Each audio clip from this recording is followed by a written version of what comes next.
नमो बुद्धाय। उन तथागत को कोटि कोटि नमन जो किसी एक जीवन की कथा नहीं बल्कि उस जागृति का प्रवाह है जो हर युग में हर चेतना में संभावना के रूप में उपस्थित है। बिल्कुल। उन सम्यक संबुद्ध को नमन जिन्होंने अंधकार से लड़ने की बात नहीं की बल्कि उसे समझने की दृष्टि दी। उन बुद्ध को नमन जो ये दिखाते हैं कि सबसे भटका हुआ मन भी मार्ग पा सकता है। नमो बुद्धाय। उन करुणामय को नमन जिनकी करुणा चयन नहीं करती, जो सबसे कठोर हृदय को भी स्पर्श कर सकती है। और उस धम्म को नमन जो कहता है परिवर्तन असंभव नहीं है यदि देखना प्रारंभ हो जाए। नमो बुद्धाय। नमो बुद्धाय। ये शुरुआत ही अपने आप में एक बहुत गहरी शांति लाती है। हाँ, और ये जो मंच है ये केवल सुनने का स्थान नहीं है, ये एक आंतरिक यात्रा का द्वार है। बुद्धा ज्ञानपथ ऑफिशियल के इस मंच पर जो मानवता, करुणा और एक श्रेष्ठ समाज के निर्माण के लिए पूर्णतया समर्पित है, हम इस सामूहिक ज्ञान यात्रा में प्रवेश कर रहे हैं। बिल्कुल। और ये यात्रा हमें हमारे ही भीतर के सत्य से मिलाती है। सही कहा। और मैं यहाँ ये अवश्य कहना चाहूँगा कि इतनी गंभीर और बौद्धिक परिचर्चा आप सुन रहे हैं बुद्धा ज्ञानपथ ऑफिशियल पर। बने रहें हमारे साथ। इस ज्ञान यात्रा के इस चरण में हम बौद्ध ग्रंथ त्रिपिटक, जो तथागत बुद्ध के वचनों का सबसे प्रामाणिक संग्रह है, उसके मध्यम निकाय से ली गई एक कथा के निकट जा रहे हैं। मध्यम निकाय। हाँ, और यह कोई साधारण ऐतिहासिक वृत्तांत नहीं है। यह कथा केवल भय की नहीं है, बल्कि अगर हम गहराई से देखें तो यह परिवर्तन की चरम संभावना की कथा है। मतलब एक चरम अंधकार से चरम प्रकाश की ओर जाने की कथा है ना? बिल्कुल। आज हम धम्म कथा सीरीज के अंतर्गत अंगुलीमाल सुत्त की शिक्षाओं की गहराई में उतरेंगे। अद्भुत। और इस परिचर्चा के आरंभ में ही मैं एक अत्यंत गहरा आध्यात्मिक प्रश्न स्थापित करना चाहती हूँ, जिस पर हम इस पूरी यात्रा के दौरान चिंतन करेंगे और अंत में जिसका उत्तर खोजा जाएगा। वो प्रश्न क्या है? प्रश्न ये है कि क्या कोई व्यक्ति वास्तव में बदल सकता है, और क्या हम स्वयं अपने भीतर उस क्षण को पहचान सकते हैं जहां रुकना संभव होता है? ये तो मन की गहराइयों को छूने वाला प्रश्न है। क्या हम सचमुच रुक सकते हैं? यही हमें आज खोजना है। तो आइए उस कालखंड की कल्पना करते हैं। श्रावस्ती के आसपास के क्षेत्रों का वो समय जब लोगों के मन में एक गहरा जमा देने वाला भय बस चुका था। एक ऐसा भय जो रातों की नींद छीन लेता है। हाँ, एक नाम जो धीरे धीरे केवल एक अफवाह नहीं रहा बल्कि साक्षात आतंक का रूप बन चुका था। अंगुलीमाल। स्थिति ये थी कि वन का नाम सुनते ही यात्राएं रोक दी जाती थीं। वो केवल हत्या नहीं करता था बल्कि हर प्राण हरने के बाद एक उंगली काटता था और उन्हें जोड़कर एक माला बनाता था, जो कि एक अत्यंत भयानक दृश्य है। बिल्कुल। लेकिन यहाँ जो बात मुझे सबसे अधिक सोचने पर विवश करती है वो यह है कि क्या कोई जन्म से ही इतना क्रूर हो सकता है? ये एक बहुत ही स्वाभाविक प्रश्न है ना? हाँ। इसे देखकर मुझे प्रकृति का एक दृश्य याद आता है।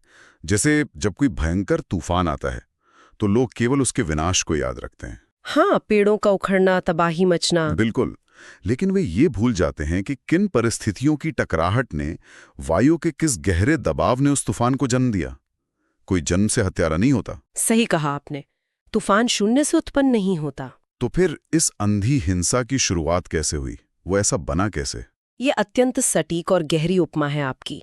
यदि हम अंगुलीमाल के अतीत की परतों को खोलें तो हम पाते हैं कि वह कभी एक साधारण ज्ञान का पिपासु और अत्यंत मेधावी विद्यार्थी था। अच्छा, एक विद्यार्थी? हाँ, और आपको जानकर आश्चर्य होगा, उसका वास्तविक नाम अहिंसक था। अहिंसक?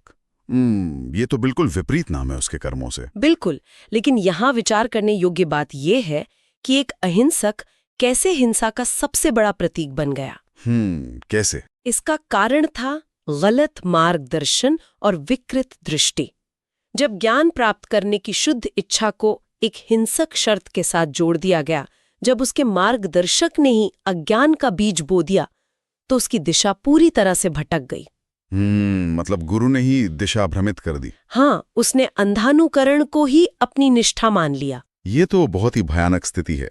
इसका अर्थ है कि वो जो उंगलियों की माला पहनता था वो केवल किसी विजय का प्रतीक या भौतिक वस्तु नहीं थी। बिल्कुल नहीं। यदि हम इसे एक मनोवैज्ञानिक दृष्टि से देखें तो क्या वो माला वास्तव में उसके अपने ही भीतर के उस भारी बोझ, उस अपराध बोध और उस अज्ञान का प्रतीक नहीं थी जिसे वो अनजाने में ढो रहा था? आपने बिल्कुल सही तंत्र को पकड़ा है। वो माला वास्तव में उसके भीतर के अंधकार और अज्ञान की परतों का प्रत्यक्ष आकार थी। हर एक उंगली एक दुष्कर्म थी। हाँ, और साथ ही वो अज्ञान की एक और गहरी खाई थी जिसमें वो गिरता जा रहा था। वो शारीरिक रूप से भले ही लोगों के पीछे दौड़ रहा था, लेकिन असल में ये दौड़ उस अनकही न पहचानी गई पीड़ा की दौड़ थी। मतलब वो खुद से ही भाग रहा था। बिल्कुल। जब मनुष्य अपने भीतर के सत्य का सामना नहीं कर पाता तो वो उस आंतरिक विक्षोभ को बाहर हिंसा के रूप में प्रकट करता है। वो निरंतर दौड़ रहा था क्योंकि रुकने का अर्थ होता अपने ही द्वारा किए गए विनाश का साक्षात्कार करना, और वो उस साक्षात्कार से भयभीत था। ये समझना बहुत महत्वपूर्ण है कि जब संवेदनाएं सूख जाती हैं तो हिंसा बहुत सामान्य लगने लगती है। हाँ, वो संवेदनहीन हो चुका था। वो व्यक्ति अब रुकता नहीं था क्योंकि उसके भीतर रुकने की कोई समझ बची ही नहीं थी। और ठीक इसी समय इस घने अंधकार और हाहाकार के बीच एक दूसरा दृश्य भी निर्मित होता है। जेतवन विहार का दृश्य। बिल्कुल, जेतवन विहार तथागत बुद्ध का वो प्रमुख विश्राम स्थल जो अपनी अथाह शांति के लिए जाना जाता था। वहां का वातावरण वन के उस आतंक से एकदम विपरीत है। एकदम शांत और स्थिर। हाँ, कुछ लोग घबराए हुए आते हैं और तथागत को चेतावनी देते हैं, बनते उस वन के ओर मत जाइए, वहां अंगुलीमाल है, वो किसी को नहीं छोड़ता। यहाँ तक कि भिक्षुओं के मन में भी हलचल उत्पन्न हो जाती है। लेकिन यहाँ एक स्वाभाविक प्रश्न उठता है जो शायद हर जिज्ञासु के मन में आए। मानवीय दृष्टि से देखा जाए तो आत्मरक्षा सबसे पहली वृत्ति होती है ना? स्वाभाविक है। जब पूरा समाज कांप रहा था, एक निहत्थे भिक्षु का एक क्रूर हत्यारे की ओर जाना, क्या ये एक अत्यंत बड़ा जोखिम नहीं था? तथागत उस चेतावनी को सुनकर इतने शांत कैसे रह सके? उनके भीतर भय का लेश मात्र भी क्यों नहीं था? यह प्रश्न हमें बौद्ध दर्शन के सबसे गहरे सूत्रों की ओर ले जाता है। भय कहाँ उत्पन्न होता है? जहां कुछ खोने का डर हो। बिल्कुल, भय वहां होता है जहां कुछ खोने का डर हो या जहां दूसरे को अपने से भिन्न और शत्रु माना जाए।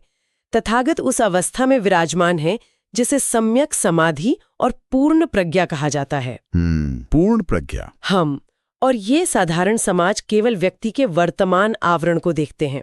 हम देखते हैं एक हत्यारे को, एक राक्षस को, लेकिन सम्यक संबुद्ध की दृष्टि उस आवरण को भेद कर भीतर जाती है। मतलब वे उस अंधकार के पीछे की संभावना को देख रहे थे? हाँ, वे उस अंगुलीमाल के भीतर छिपी उस संभावना को देखते हैं जो अज्ञान की राख के नीचे अभी भी दबी हुई है। उनकी शांति कोई शून्यता या लापरवाही नहीं थी, उस शांति में एक अत्यंत गहरी सक्रिय करुणा थी। करुणा जो चैन नहीं करती? हाँ, एक ऐसी करुणा जो ये भेद नहीं करती कि कौन योग्य है और कौन अयोग्य। यदि करुणा केवल अच्छे लोगों के लिए हो तो वो एक सौदा बन जाती है। एक व्यापार की तरह। सही कहा।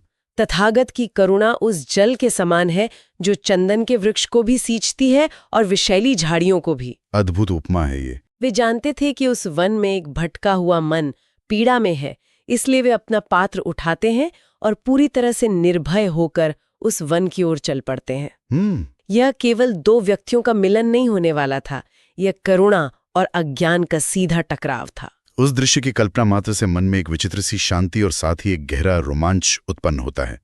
गहरी छाया वाले उस वन में, जहां सूरज की किरणें भी मुश्किल से पहुंचती हैं, जहां हर ओर केवल मृत्यु का सन्नाटा है, वहां एक शांत स्थिर कदम आगे बढ़ रहा है। और जैसे प्रकृति भी शांत हो जाती है। बिल्कुल, वन के निकट पहुंचते ही जैसे प्रकृति ठहर गई हो। और फिर वो चरम क्षण आता है। अंगुलीमाल, जो अब तक केवल दौड़ता आया था, जो केवल मारता आया था, वो अचानक देखता है कि एक भिक्षु उसी की ओर चला आ रहा है। वो भी बिल्कुल अकेला। हाँ, बिल्कुल अकेला। कोई अस्त्र नहीं, कोई रक्षक नहीं। और यह देखकर अंगुलीमाल के भीतर एक गहरा आश्चर्य और क्रोध जन्म लेता है। जो लोग उसे देखते ही भाग खड़े होते थे, आज कोई उसकी ओर चला आ रहा है। अंगुलीमाल अपनी तलवार उठाता है और पूरी शक्ति के साथ उस भिक्षु यानी तथागत की ओर दौड़ पड़ता है। सूखी पत्तियों पर उसके कदमों की तेज, उग्र और बेचैन आवाज गूंजने लगती है। वो क्रोध में अंधा हो चुका था। उसकी सांसें हाँप रही हैं, आंखों में क्रोध की ज्वाला है। वो अपनी पूरी भौतिक शक्ति लगाकर दौड़ रहा है, लेकिन सामने तथागत अपनी उसी स्वाभाविक, अत्यंत सहज और शांत गति से चल रहे हैं। न उनके कदम तेज होते हैं, न धीमे। बिल्कुल। और यहीं पर एक महान विरोधाभास सामने आता है। कथा बताती है कि अंगुलीमाल अपनी पूरी गति से दौड़ने के बाद भी उस सहज गति से चलते हुए भिक्षु तक पहुंच ही नहीं पा रहा था। ये एक बहुत ही रहस्यमयी घटना लगती है सुनने में। है ना? ये कैसे संभव है? एक व्यक्ति पूरी शक्ति से दौड़ रहा है और दूसरा अत्यंत सहज चल रहा है, फिर भी दूरी कम क्यों नहीं हो रही? इस प्रतीकात्मक घटना के भीतर मनुष्य की चेतना का पूरा विज्ञान छिपा है। वो दूरी भौतिक थी ही नहीं। तो फिर वो क्या थी? वो दो विपरीत चेतनाओं के बीच की दूरी थी। अंगुलीमाल की चेतना अज्ञान, विक्षोभ, हिंसा और अंतहीन इच्छाओं की अंधी दौड़ में फंसी थी।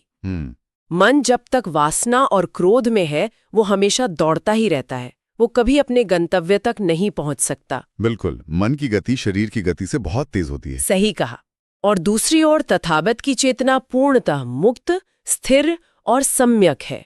जो व्यक्ति भीतर से ठहर गया है, जो पूर्णतः स्थिर है, उस तक एक दौड़ता हुआ विक्षिप्त मन कभी नहीं पहुंच सकता। जब तक वो मन स्वयं शांत न हो जाए। बिल्कुल, ये शारीरिक दौड़ से अधिक मन की दौड़ का चित्रण है। ये बहुत ही अद्भुत विश्लेषण है। और जब अंगुलीमाल इस दूरी को पाट नहीं पाता, तो उसका आश्चर्य एक गहरी झल्लाहट और क्रोध में बदल जाता है। वो अपनी पूरी शक्ति से वन में चिल्लाता है, रुक जाओ। वन में वो चीख गूंज उठती है। हाँ, और तब तथागत धीरे धीरे रुक जाते हैं। वे पीछे मुड़ते हैं। उनकी दृष्टि सीधे अंगुलीमाल पर पड़ती है। उन आंखों में न कोई भय है, न कोई विरोध, न कोई घृणा, केवल करुणा। केवल करुणा। और फिर वे कहते हैं, मैं रुक चुका हूं, लेकिन तुम अभी भी दौड़ रहे हो। ये संवाद संपूर्ण धम्म यात्रा का मर्म है। ये केवल शब्दों का आदान प्रदान नहीं था, ये चेतना पर किया गया एक गहरा प्रहार था। अंगुलीमाल, जो अभी भी भ्रम में है, पूछता है, तुम चल रहे हो, फिर भी कहते हो कि रुके हो, और मैं यहाँ खड़ा हूं, फिर भी कहते हो कि मैं नहीं रुका। और तब तथागत उस सत्य को प्रकट करते हैं, अंगुलीमाल, मैं उस हिंसा से रुक चुका हूं जो दूसरों को पीड़ा देती है। मैं उस दौड़ से रुक चुका हूं जो अज्ञान से जन्म लेती है। मैंने सब जीवों के प्रति दंड को त्याग दिया है। मैं भीतर की तृष्णाओं से मुक्त हो चुका हूं, इसलिए मैं रुका हुआ हूं। लेकिन तुम्हारे पैर रुकने के बाद भी तुम्हारा मन अब भी क्रोध में दौड़ रहा है, हिंसा में दौड़ रहा है। तुम अभी भी दौड़ रहे हो। इस संवाद की शक्ति को महसूस करें। तथागत उसे समझा रहे हैं कि बाहरी स्थिरता तब तक व्यर्थ है जब तक भीतर का प्रवाह शांत न हो। बिल्कुल सही। अज्ञान के अंधकार में भागता हुआ मनुष्य सोचता है कि वो बहुत कुछ प्राप्त कर रहा है, लेकिन वो वास्तव में स्वयं से दूर जा रहा होता है। वो खुद को ही खो रहा होता है। तथागत के शब्द किसी भी भौतिक अस्त्र से अधिक पहने थे। उन्होंने उसके शरीर पर नहीं, उसके उस अहंकार और उसके उस अज्ञान पर प्रहार किया जो उसे एक हत्यारा बनाए हुए था। और इसका प्रभाव अत्यंत गहरा हुआ। ये शब्द तलवार की धार से भी अधिक गहराई में उतर गए। हाँ, अंधी दौड़ से पूरी तरह थक चुका हाफता हुआ अंगुलीमाल जीवन में पहली बार अपने भीतर देखने के लिए विवश हो जाता है। वह अपनी उथली सांसों को महसूस करता है। हाँ, शरीर की थकान को, और सबसे महत्वपूर्ण अपने मन के भीतर चल रहे उस भयंकर युद्ध को महसूस करता है। उसे अचानक ये बोध होता है कि वो सचमुच एक अंधी दिशा में भाग रहा था। और तब एक ही क्षण में उसके स्वर से सारा क्रोध, सारा अहंकार विदा हो जाता है। केवल एक गहरी थकान और एक सच्ची खोज शेष रह जाती है। वो अत्यंत कातर स्वर में पूछता है, क्या मेरे लिए अब रुकना संभव है? और तथागत का उत्तर उस घने अंधकार में सूर्य की पहली किरण के समान था। वे कहते हैं, हर वह व्यक्ति जो देखना शुरू करता है, जो अपने भीतर झांकता है, वह रुक सकता है। क्या बात है। रुकना बाहर नहीं होता है, यह भीतर होता है, जहां तुम अपने कर्म को पहचानते हो और उसे दोहराना बंद कर देते हो।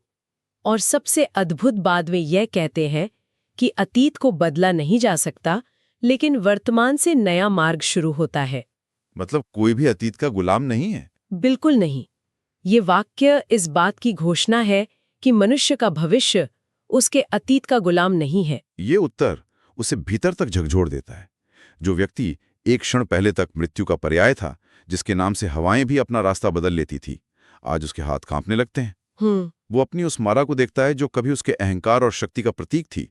अब उसे वह अपने ही कुकर्मों और अतीत का एक असहनीय बोझ प्रतीत होने लगती है। उसकी आंखों से पश्चाताप के आंसू बहने लगते हैं।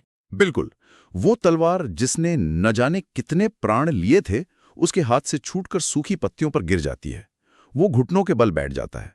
वो मस्तक जो अब तक केवल दूसरों को झुकाने का प्रयास करता था, आज पहली बार स्वयं झुक जाता है। लेकिन क्या हम इसे हार कह सकते हैं? कदापि नहीं। ये पराजय नहीं थी, ये उस जीवन की सबसे बड़ी विजय थी। ये उस जीवन का पहला सच्चा रुकना था। सच्चा रुकना। उसी क्षण वन की उस भूमि पर एक हत्यारा सदा के लिए समाप्त हो गया और एक साधक ने जन्म लिया। अज्ञान की मृत्यु हुई और प्रज्ञा का उदय हुआ। एक भटके हुए मन ने अंततः अपना मार्ग पा लिया। ये कथा केवल अतीत का एक पन्ना नहीं है, ये हमारे अपने भटके हुए मन की कथा है। यदि ये कथा आपके भीतर कहीं स्पर्श कर रही है, तो इस सामूहिक विचार मंथन को आगे बढ़ाते हुए अपने अनुभव कमेंट में अवश्य साझा करें और इस ज्ञान यात्रा से निरंतर जुड़े रहने के लिए चैनल को सब्सक्राइब करें। लेकिन इस ज्ञान यात्रा में ये समझना भी अत्यंत आवश्यक है कि कथा केवल तलवार के गिरने और नमन करने पर समाप्त नहीं हो जाती। सही बात है। यदि हम सोचते हैं कि केवल ज्ञान प्राप्त कर लेना ही पूर्णता है, तो हम चूक जाएंगे। वास्तविक जीवन और धम्म की असली परीक्षा तो इसके बाद आरंभ होती है। ये एक बहुत ही विचारणीय बिंदु है। तलवार गिर गई, ये तो कथा का एक पड़ाव हुआ, परंतु मुझे लगता है कि असली संघर्ष तो इसके बाद शुरू हुआ होगा। बिल्कुल। रातों रात कोई कैसे अपने अतीत को मिटा सकता है? जो हाथ तलवार पकड़ने के अभ्यस्त थे, वे भिक्षा पात्र कैसे थाम सकते हैं? एक हत्यारे का एक भिक्षु के शांत, अनुशासित जीवन में परिवर्तन एक अत्यंत जटिल मनोवैज्ञानिक प्रक्रिया रही होगी, है ना? निस्संदेह यह कोई साधारण परिवर्तन नहीं था। जब वो शांत बैठता होगा तो उसके मन के भीतर वे पुराने संस्कार, वे पुराने चित्र उभरते होंगे। अतीत पीछा करता होगा। यही वो तपस्या है जहां व्यक्ति को अपने ही मन के विकारों से लड़ना होता है, उन्हें दबाकर नहीं बल्कि पूर्ण जागरूकता के साथ देखकर उन्हें समाप्त करना होता है। और इस आंतरिक संघर्ष के बाद आती है बाहरी जगत की परीक्षा। और वो परीक्षा बहुत ही कठोर थी। कथा बताती है कि जब अंगुलीमाल भिक्षु बन जाते हैं और कुछ समय पश्चात भिक्षाटन के लिए उसी श्रावस्ती के गांव में प्रवेश करते हैं, जहां कभी उनके नाम का आतंक था, जहां उन्होंने लोगों के अपनों को छीना था, तो लोग उन्हें पहचान लेते हैं। और लोगों की प्रतिक्रिया अत्यंत स्वाभाविक थी। हाँ। एक भिक्षु के चीवर में भी समाज को केवल वो हत्यारा ही दिखाई दे रहा था। उनके भीतर बरसों से दबा हुआ डर, पीड़ा, क्रोध और घृणा एक ज्वाला बनकर बाहर आ जाते हैं। लोग उनके चारों ओर एकत्रित हो जाते हैं। कोई उन पर पत्थर फेंकता है, कोई डंडे से प्रहार करता है, कोई अपशब्द कहता है। उनका शरीर लहूलुहान हो जाता है, मस्तक से रक्त बहने लगता है, उनका भिक्षा पात्र टूट जाता है और चीवर फट जाता है। लेकिन यहां जो घटित होता है वो मानव इतिहास की सबसे विलक्षण घटनाओं में से एक है। हाँ। इस बार वो व्यक्ति पलटकर प्रहार नहीं करता, जिसके लिए एक उंगली काटना भी खेल था। वो आज उस अपार शारीरिक और मानसिक पीड़ा के बीच भी पूर्णतः शांत रहता है। वो न क्रोध में भरता है, न ही प्रतिशोध की दौड़ में शामिल होता है। यही वो बिंदु है जहां एक भटका हुआ मन पूरी तरह से स्थिर और करुणामय सिद्ध हो जाता है। यही सम्यक दृष्टि की विजय है। बिल्कुल। जब वे इसी लहूलुहान अवस्था में शांत भाव से चलते हुए तथागत के पास पहुंचते हैं, तो तथागत उन्हें जो संदेश देते हैं वो धम्म के सबसे गहरे और रहस्यमयी सूत्रों में से एक है। क्या कहते हैं तथागत? वे कहते हैं, धैर्य रखो, तुम वही फल भोग रहे हो जो तुमने बोया था, लेकिन अब तुम नया बीज नहीं बो रहे। क्या बात है, नया बीज नहीं बो रहे। ये कितना गहरा दार्शनिक निष्कर्ष है ना? बिल्कुल। कर्म का फल, जिसे विपाक कहते हैं, वो तो नष्ट नहीं होता। बीते हुए कल की गूंज आज सुनाई देगी। लेकिन रुकने का वास्तविक अर्थ है उस श्रृंखला को तोड़ देना। इसे ऐसे समझें जैसे एक वृक्ष अपने पुराने बीजों के कारण फल तो देता है, लेकिन यदि हम उन फलों से नए बीज निकालकर मिट्टी में ना डालें तो वो जंगल वहीं समाप्त हो जाता है। बहुत ही सुंदर उदाहरण है ये। जब अंगुलीमाल पर प्रहार हुआ और उन्होंने प्रतिशोध नहीं लिया, तो उन्होंने हिंसा के उस चक्र को वहीं समाप्त कर दिया। उन्होंने एक नए कर्म का, एक नए अज्ञान का बीज बोने से इनकार कर दिया। उन्होंने श्रृंखला को तोड़ दिया। हाँ, उन्होंने अपने पुराने कर्मों के फल को पूरी स्वीकारोक्ति और शांति के साथ भोगा, लेकिन भविष्य के लिए किसी नए विक्षोभ को जन्म नहीं दिया। यही सच्ची स्थिरता की अंतिम और सबसे बड़ी परीक्षा है। तो यदि हम इस पूरी परिचर्चा का सार संक्षेप देखें तो यह एक ऐसी यात्रा है जो अज्ञान के सघन अंधकार से शुरू होकर करुणा के अनंत प्रकाश तक जाती है। बिल्कुल। ये दिखाती है कि जो ऊर्जा पहले केवल हिंसा और विनाश थी, वही ऊर्जा यदि सही दिशा पाले तो वो असीम करुणा और स्थिरता बन सकती है। जो मन एक अंतहीन व्यग्र दौड़ में लगा था, वो एक अचल स्थिरता में परिवर्तित हो गया। और यही वो बिंदु है जहां हम शुरुआत में स्थापित किए गए उस प्रश्न को एक अंतिम चिंतनशील विचार के रूप में पुनः रख सकते हैं। वही प्रश्न। हाँ, क्या कोई व्यक्ति वास्तव में बदल सकता है, या हम उसे उसके अतीत से ही बांध कर रखते हैं? क्या हमारा समाज आज भी लोगों को उनके अतीत से परे देखने की करुणा रखता है? ये सोचने वाली बात है। और सबसे महत्वपूर्ण, क्या हम स्वयं अपने भीतर उस क्षण को पहचान सकते हैं जहां रुकना संभव होता है, जहां हम अपनी अंधी दौड़ को रोककर अपने कर्मों के प्रति जागरूक हो सकते हैं? ये एक ऐसा प्रश्न है जो हमारे साथ बहुत देर तक रहने वाला है। बिल्कुल, यहाँ आत्ममंथन का विषय है। समाज को आगे बढ़ाने का बुद्धा ज्ञानपथ ऑफिशियल का पवित्र उद्देश्य है। बुद्ध का जीवन दर्शन समाज का उत्थान, राष्ट्र का उत्थान और संपूर्ण मानवता का उत्थान, समानता, स्वतंत्रता और न्याय के मूल्यों के साथ। ये विचार, ये मंथन निरंतर जारी रहना चाहिए। ज्ञान का ये प्रवाह रुकना नहीं चाहिए। ये हमारे स्वयं के बोध को परिष्कृत करने का मार्ग है। बिल्कुल सही कहा। ये ज्ञान यात्रा, ये वीडियो कहाँ से देखा जा रहा है? कमेंट में अवश्य बताएं। धम्म कथा सीरीज के अगले एपिसोड से जुड़े रहें। ज्ञान की महान यात्रा निरंतर जारी है, जहां हम एक और सच्ची कथा के माध्यम से बोध की गहराई में उतरेंगे। नमो बुद्धाय। जय मानवता, जय भारत। नमो बुद्धाय। जय मानवता, जय भारत।